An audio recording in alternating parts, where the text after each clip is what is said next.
This video is provided for the education of our patients so that you may become acquainted with the basic information regarding groin hernias. This includes the anatomy, approach to repair, and expected outcomes and potential risks of surgery. The goals of hernia surgery are to produce a lasting repair, meaning a low rate of recurrence, to provide an early return to work, and to render treatment in as cost-effective a manner as possible. To minimize the discomfort at the time of surgery and to make your surgical experience a positive one is the goal of everyone involved. Most simply stated, a hernia is just a hole or a defect in the abdominal wall. The most common location for this to occur is in the groin, in an area known anatomically as the inguinal canal.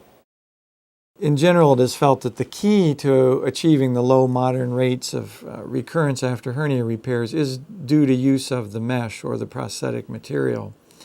However, mesh materials are not used generally for children under the age of adolescence or before about junior high age. For reasons of cost effectiveness and safety, most patients are encouraged to have their surgery done under local anesthesia with gentle IV sedation. For young patients or patients with very large hernias, and occasionally for obese patients, general anesthesia will be needed.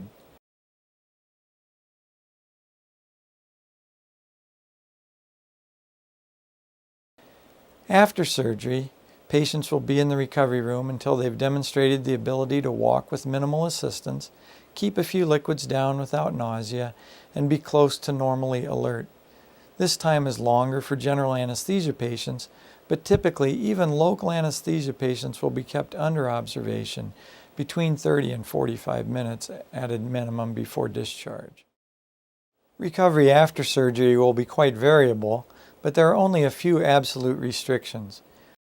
Return to work for patients with sedentary jobs, meaning those with non-physical occupations, can occur as soon as you can resume driving, meaning that you're off the prescription medication and you feel alert and comfortable enough to function normally throughout the entire workday. Usually this is about 1 week, but occasionally could be a few days more or a few days less. For patients engaged in heavy physical labor, it is recommended that activity be gradually increased according to your comfort level starting on the 10th day. Not every activity will be comfortable, but it will be safe to start testing the limits of your tolerance to physical tasks. Reoccurrence of the hernia is now an uncommon complication, occurring less than 1% of the time with mesh techniques.